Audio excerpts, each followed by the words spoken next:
Sa wakas, nagkatotoo ang prediksyon ng tarot para kay Bea Alonzo pagkatapos ng 5 taon. Naisip mo na ba kung ang isang hula na ginawa ilang taon na ang nakalilipas ay maaaring magkatotoo? Aba, iyan mismo ang pinag-uusapan ngayon.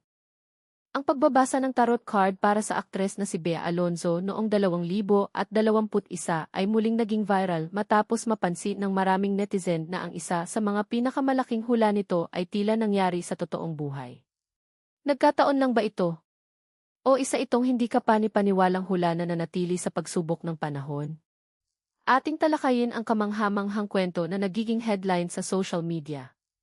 Bago tayo magsimula, huwag kalimutang i-like ang video na ito, mag-subscribe sa aming channel, at pindutin ang notification bell para hindi mo makaligtaan ang mga pinakabagong balita sa entertainment at mga update sa celebrity.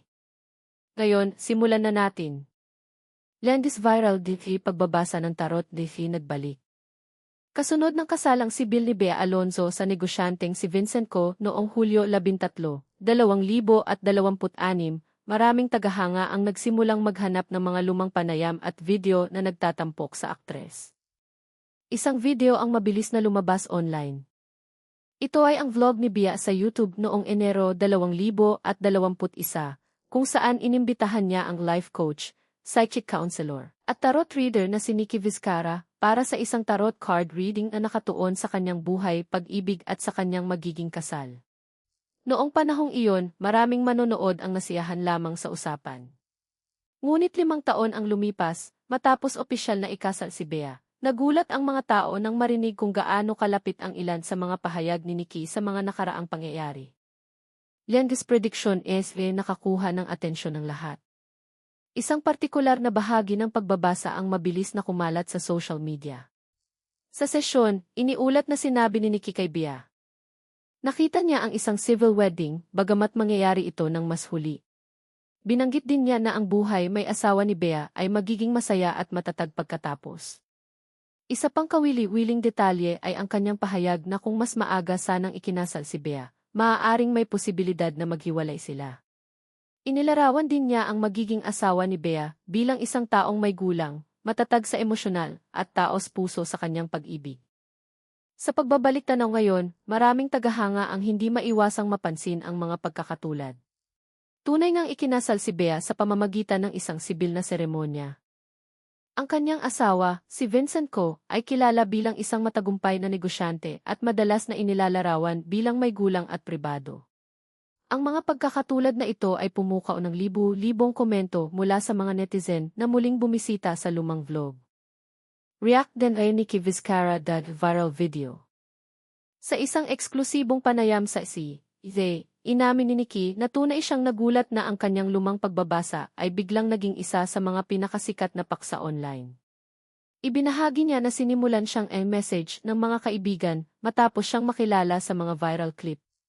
Ayon kay Nikki, sa totoo lang ay hindi niya matandaan ang lahat ng sinabi niya habang nagbabasa si Bea. Ipinaliwanag niya na ang kanyang estilo ng pagbabasa ay naiiba sa mga tradisyonal na interpretasyon ng tarot. Paano gumagana kanyang pagbasa ng tarot? Ibinahagi ni Nikki na mayroong ilang mga paraan ng pagbabasa ng mga tarot card. Ang ilang mga mambabasa ay nakatuon lamang sa mga kahulugan ng mga card. Ang iba ay umaasa sa intuition. Ang ilan ay gumagamit ng mga interpretasyong visionary. Ngunit ayon sa kanya, isinasagawa niya ang tinatawag niyang transcendental reading. Ipinaliwanag niya na bago ang bawat pagbasa, nagdarasal muna siya at humihingi ng banal na patnubay. Kapag nagsimula na ang pagbasa, ipinaparating niya ang anumang mensaheng dumarating sa kanya. Kapansin-pansin, sinabi niya na pagkatapos ng bawat sesyon, kadalasan ay nakakalimutan niya ang karamihan sa kanyang mga isiniwalat. Naniniwala siya na pinoprotektahan nito ang mga mambabasa mula sa pagiging labis na nabibigatan, lalo na't nagbabasa sila para sa libu-libong tao sa paglipas ng panahon. Sinabi rin niya na ang paglimot sa mga nakaraang pagbasa ay nakakatulong upang matiyak na walang pagkiling sa mga susunod na konsultasyon. Pagkakakita ni Nikki. Isa pang revelasyon ang ikinagulat ng maraming tagahanga. Ibinahagi ni Nikki na ang kanilang koneksyon ay hindi natapos pagkatapos ng vlog sa YouTube. Ayon sa kanya, si Bea ay naging isa sa kanyang mga regular na kliyente. Ibinahagi niya na kinokonsulta siya ng aktres tuwing 6 na buwan para sa mga sesyon ng life coaching. Inilarawan din ni Nikki si Bea bilang isang taong lubos na tapat.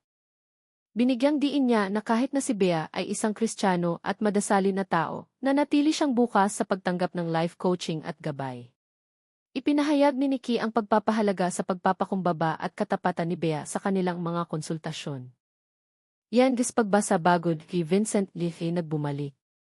Marahil ang isa sa mga pinaka-pinag-uusapang revelasyon ay may kinalaman sa mga pangyayaring naiulat na naganap noong unang bahagi ng 2025.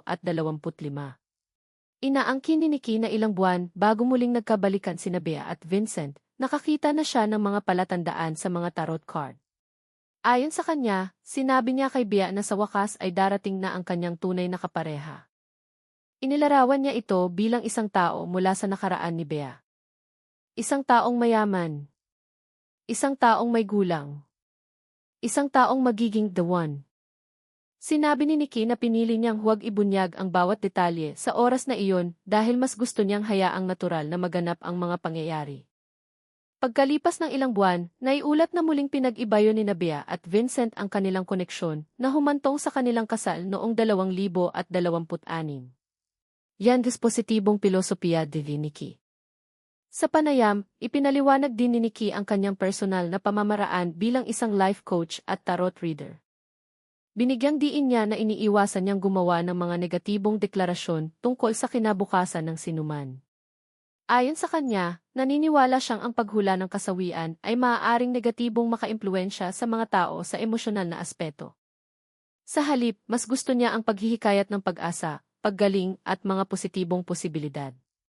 Ipinaliwanag niya na ang kanyang layunin ay tulungan ang mga tao na makahanap ng direksyon sa halip na lumikha ng takot.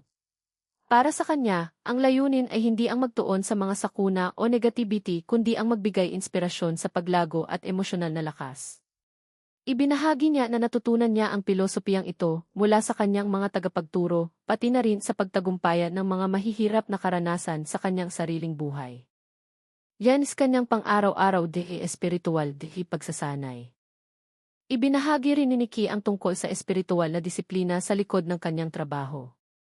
Inihayag niya na tuwing gabi ay gumugugol siya ng ilang oras sa panalangin at espiritual na pag-awit. Ayon sa kanya, ang rutinang ito ay nakakatulong sa kanya na manatiling espiritual at handa sa emosyonal na paraan upang gabayan ang mga taong naghahanap ng payo. Inilarawan niya ito bilang isang mahalagang bahagi ng kanyang tungkulin at personal na misyon. Dilis maraming busy dengo humihingi ng gabay kanya. Simula nang muling maging viral ang lumang video, sinabi ni Nikki na nakatanggap siya ng malaking pagtaas sa mga kahilingan sa konsultasyon. Sa kabila ng lumalaking demand, nililimitahan niya ang kanyang sarili sa pagtanggap lamang ng 5 kliyente bawat araw. Ipinaliwanag niya na nais niyang matiyak na ang bawat konsultasyon ay nakakakuha ng sapat na oras at atensyon. Hiniling din niya sa lahat na matyagang naghihintay ng mga appointment na maunawaan na personal niyang sinasagot ang mga katanungan hanggat maaari. Reaksyon ng publiko. Tulad ng inaasahan, mabilis na napuno ng iba't ibang opinyon ang social media. Namangha ang ilang manonood kung gaano kalapit ang dating pagbasa sa kasalukuyang sitwasyon ni Bea. Itinuring ito ng iba bilang isang nakaka-inspire na pagkakataon. Samantala, ipinaalala ng ilan sa mga kapwa netizen na ang mga pagbasa ng tarot ay may kinalaman sa mga personal na paniniwala at dapat bigyang kahulugan ng iba depende sa pananaw ng isang tao.